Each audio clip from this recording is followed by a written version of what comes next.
네, 여러분 안녕하세요. 반갑습니다. 주식 황금돼지 이건희 인사드리도록 하겠습니다. 채널 보시기에 앞서서 구독과 좋아요, 알림 설정 한 번씩 눌러주시고요. 우리 개인 투자자분들께서 그 누구보다도 굉장히 짜증나고 답답하고 어려우실 거라고 생각을 합니다.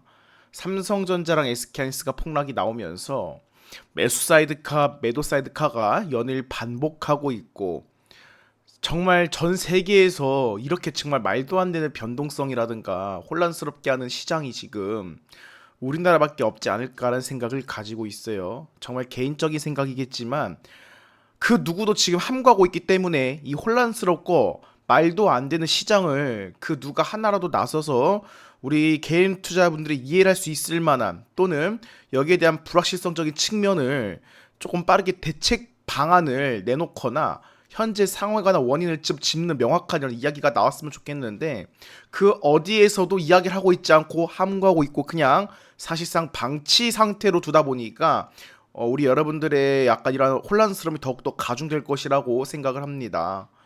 여기서 드릴 수 있는 말씀은 물론 제가 긴급 대응 방안이라든가 여기에 대한 부분은 굉장히 제한적이겠지만 결국에는 시장은 자체적으로 정상적으로 가는 과정 중에 하나라고 생각을 하고 있고요. 정말 많이 어렵더라도 굉장히 공포스럽더라도 오히려 이런 상황을 좀 지속적으로 이제 제가 더 이상 저가 매수의 기회입니다라고 말씀드리기에도 지금 시장이 너무 오락가락한 상황입니다. 처음 겪는 시장이기도 하고 일단 이 힘든 상황을 다 같이 한번 꼭 이겨내자라는 말을 드리면서 오늘 영상을 시작하도록 하겠습니다.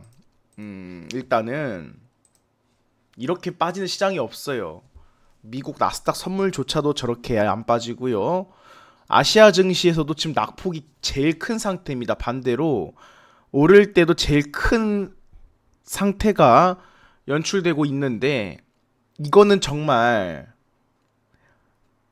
그 누구 하나라도 정말 빨리 여기다 원인을 짚고 우리 개인 투자자분들 그리고 국민들이 이해할 수 있을 만한 그러한 대책을 갖고 나왔으면 좋겠다라는 말씀을 드리고 싶어요. 오늘 시황도 시황이지만 기가 외인 다 팔았고요. 어떠한 걸 말씀을 드리더라도 결국에는 시장 자체가 도박판, 투기판이 되어 가고 있다라 생각을 합니다. 오늘 시장을 주도했던 건 결국에는 거래 대금이 다 일로 몰렸습니다. 하이닉스, 인버스, 곱버스 두 배 추종이죠. 31% 상승을 했는데 거래 대금이 어마어마합니다. 그냥 시장의 모든 자금이 다 이쪽으로 쏠렸고 시장이 하락하는 이러한 선물 인버스 라인에도 지금 계속해서 거래 대금이 쏠리는 현상이 나타나고 있습니다. 근데 또 핵심적인 부분은 여기에 개인분들이 또 무턱대고 들어가면 또 하이닉스가 강하게 매수 사이트가 나오면 또 이렇게 쭉 빠진다는 겁니다. 레버리지가 올라가고요.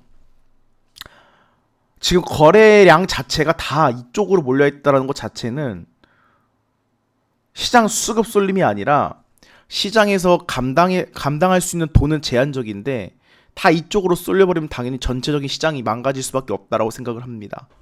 실제로 오늘 주성 엔지니어링이라든가 원익 IPS라든가 HPSP 같이 기존 정통의 이러한 반도체 소부장들이 아침에 굉장히 잘 반등이 나오다가 삼전닉스가 폭락이 나오면서 또 폭락이 나왔어요. 그런데 핵심은 무엇이냐? 잘 버텼거든요, 이런 종목들이. 근데 전부 다 싹 다 이제 인버스 곱버스 ETF로 쏠려버리면서 가야 될 종목들이 못 가고 있다. 시장 교란이 너무 심하다라는 생각을 한 번 더 가지고 있다라 말씀을 드리겠습니다. 개인 투자자분들 정말 힘드실 거예요. 거기에 뭐 급등주가 나왔다고 한다라면 그렇다고 해서 미국 이란발 전쟁 그 재발로 인해서 올라간 상승 섹터가 많지도 않습니다. 뭐 STX 클린 로지스야 소위 말하는 굉장히 작은 소형주기 때문에 대선 관련 호르무즈 협이 막히면서 대선 관련 테마로 일시적으로 올라갔다 보고 있고요. 유가 상승 수혜주인 흥구석유라든가 이러한 관련주도 사실은 강한 상승은 아니었어요. 이 정도는 그냥 알루미늄주도 마찬가지고요. 그런데 폭락이 나왔다? 저는 ETF 레버리지가 정말 하루빨리 이거는 과감한 조치가 필요한 상태라고 생각을 합니다. 지금 계속해서 함구가 되고 있는데 이 부분은 반드시 짚고 넘어갈 필요가 있다라 말씀을 드리겠고요. 그럼에도 불구하고 제가 이제 시청자분들께 드리고 싶은 말씀은 아마 이참에 신용 물량이라든가 미수 물량 이런 부분을 다 쓸어 버리고 가지 않을까 하는 생각을 한 번 더 가지고 있습니다. 지금 외국인들이 우리 시장을 굉장히 사실상 ATM 인출기처럼 장난치기 너무 좋은 시장이에요. 한국장에서 장난을 치고 미국장 가서 원활하게 거래를 하고 지금 여러 가지 요인들이 많이 있다 생각을 하거든요. 지금 우리 시장 자체가 돈복사, 외국인들한테는 돈복사가 될 수 있는 시장이라 보고 있어요.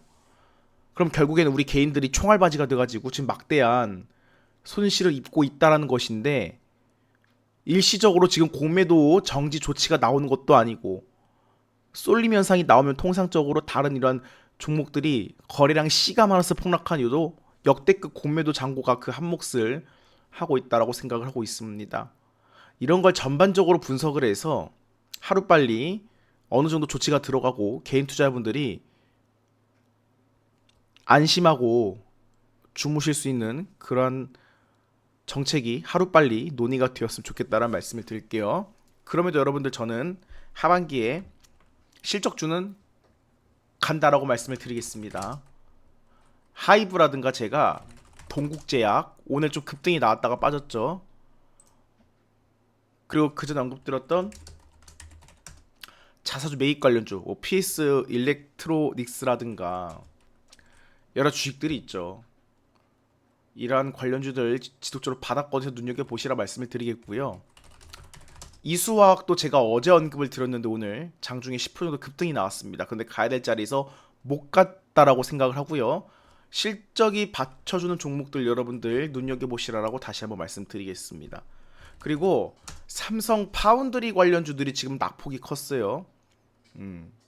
또 저가 매수가 들어올 가능성이 높다라 생각을 합니다. 근데 제가 아무리 지금 저점이라고 말씀을 드려도 투자 심리 자체가 굉장히 지금 사실상 꺾였기 때문에 어려울 수 있을 거라고 생각을 합니다.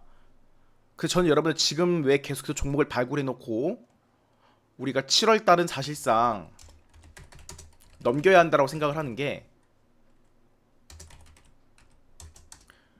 7월 달에는 기회를 주지 않을 것 같아요. 계속 이런 식으로 변동성 있는 이러한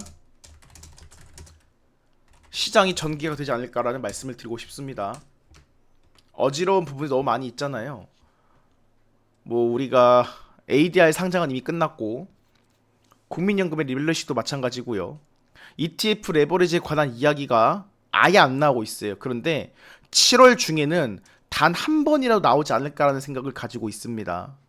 그리고 이제 우리나라가 이제 금리 인상을 0.25 정도 단행을 한다고 하잖아요. 한국은행에서. 그럼 거기에 대한 부분까지 어느 정도 반영이 되면서 여러 가지 복합적인 부분으로 지금 어지러운 상황을 정리해 나가는 구간이 필요하다 생각을 해요. 일단은 지금 예측하는 게 대체적으로 어떤 걸 예측을 하더라도 약간 먹히지 않는다라는 것을 여러분께 더 잘 느끼실 거라 생각을 합니다. 우리가 지금 굉장히 어렵고 지치고 있지만 7월 달엔 아마 이러한 구간이 계속 이어질 거라 보고 있고요. 우리가 지금 굉장히 고통스럽지만 그래도 이 상황을 이겨내기 위해서는 어느 정도 시간이 필요하다라고 생각을 합니다. 그럼 거기에 대한 대응 방안으로는 첫 번째 아까 말씀드렸던 것처럼 실적이 8월 달부터 이제 본격적으로 실적 발표가 나올 겁니다. 그래서 언급드린 종목들이 바닥권에 있기 때문에 아마 8월 달에는 결실을 맺을 거라 생각을 하고 있고요. 7월 달에는 기회가 있을 때 지속적으로 모아 가야 된다라는 의견을 드리고 싶습니다. 더 이상 쩐이 없어요? 그러면 지금 당장 공포에서 손절 고민을 하는 게 아니라 중간중간에 반등이 나오면 여러분들 리스크가 최소화할 수 있는 전략은 분명히 있다라고 생각을 하고 있거든요. 그 7월 달에는 무난하게 우리가 수익에 대한 부분을 갈망하는 게 아니라 지금과 같은 변동성 있는 시장을 지켜보면서 어떻게 흐름이 유지되는지 그것을 지켜보는 게 현재로서는 가장 현실적이라 생각을 합니다. 그리고 아마 이렇게 변동성 있는 구간은 만약에 다음 달까지 끌고 간다 한다라면 우리 시장 자체가 오히려 글로벌적 위상으로 굉장히 웃음거리가 될 수 있을 정도의 저는 그러한 약간 심각한 상황으로 보고 있기 때문에 7월 달 부근에서는 이러한 상황이 어느 정도 끝나지 않을까 하는 생각을 가지고 있습니다. 결국에는 7월 달에 우리가 수익으로 승부를 보려고 하는 것보다는 우리가 예상했던 것처럼 우리가 빠르게 수익을 못 봤기 때문에 그 시간이 다소 늦어진다라고 생각을 하는 게 현실적일 것 같아요. 결국 이 공포장도 지나갈 것이고 이 또한 지나가리라는 마인드로 한번 7월 달은 어차피 어려울 겁니다. 또 매수 사이드카가 발동이 될 거고 또 그러다가 하락이 나올 것이고 사이드카의 반복이 연속일 것 같아요. 지금 한두 번이 아니잖아요. 근데 이번 달 그 누구도 지금 아무도 여기에 대한 조치가 안 들어가고 이야기가 없기 때문에 그냥 사실상 방치 상태라고 생각을 하거든요. 그럼 이번 달은 계속 이대로 가지 않을까라는 생각을 가지고 있습니다. 그런데 하락에 대한 부분은 이제 공포에 대한 부분은 다소 줄어들 가능성이 높다라는 쪽으로 생각을 가지고 있어요.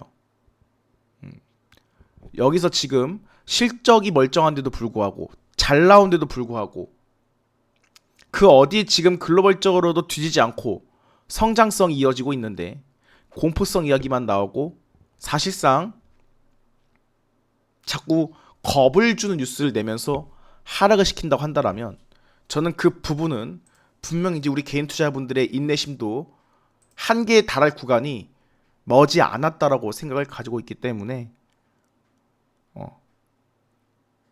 시장에 관한 충격은 이제 제한적이지 않을까라는 말씀을 드리도록 하겠습니다. 시청자 여러분들과 함께 하겠고요. 그리고 포기하지 않고 항상 잘 지켜보고 여러분께 도움이 되는 인사이트 제공해 드릴 수 있도록 노력하겠습니다. 오늘은 이게 좋다, 저게 좋다 이러한 말씀을 드리는 시간이 아니라 여러분들에게 좀 냉정한 시각으로 가장 공포스러울 때 손절하는 게 아니라 최소한 분명한 거는 리스크를 최소화할 수 있는 전략이 분명히 토대가 마련될 것이다 라고 생각을 가지고 있다는 말씀을 전해드리고 싶어요. 정말 이 방송을 보시면서도 마음이 아프고 어려울 수 있겠지만 정말 힘내자라는 말씀 드리겠습니다. 지치시겠지만 결국에는 이 지침도 7월 달에는 우리가 계속해서 어떻게 전개되는지 지켜볼 필요는 있다 라고 말씀을 드릴게요. 자, 오늘 여기까지 마무리하겠습니다. 제가 사실 다음 내용도 준비를 했는데 하반기에 설비 투자가 들어가고 소부장 수혜가 본격화된다. 결국에는 하반기입니다. 지금 7월 하반기 처음이죠. 여기에 대한 내용은 제가 여러분들 자세하게 정리해서 추후에 안내를 드리는 시간을 가지도록 하겠습니다. 분명한 거는 이제 하반기 장비업계 실적 개선이 시작이 될 거다라는 말씀 정도로 정리를 할게요. 이제 그동안 펩 건설을 하면서 클리룸 조성이라든가 이제 인프라 구축에 집중됐던 투자가 마무리 단계라 보시면 될 것 같거든요. 그러면 증착, 식각, 검사 등 여기에 관한 반입과 발주가 본격화될 것이고요. 장기 투자 사이클은 자 2028년까지 이어지는 전망 변함이 없다라는 정도로 정리를 하겠습니다. 결국에는 하반기에는 지켜봐야겠죠. 일단 오늘 영상은 이렇게 마무리하도록 하겠습니다. 힘내시고 저도 여러분과 함께 최선을 다하도록 하겠습니다. 감사합니다.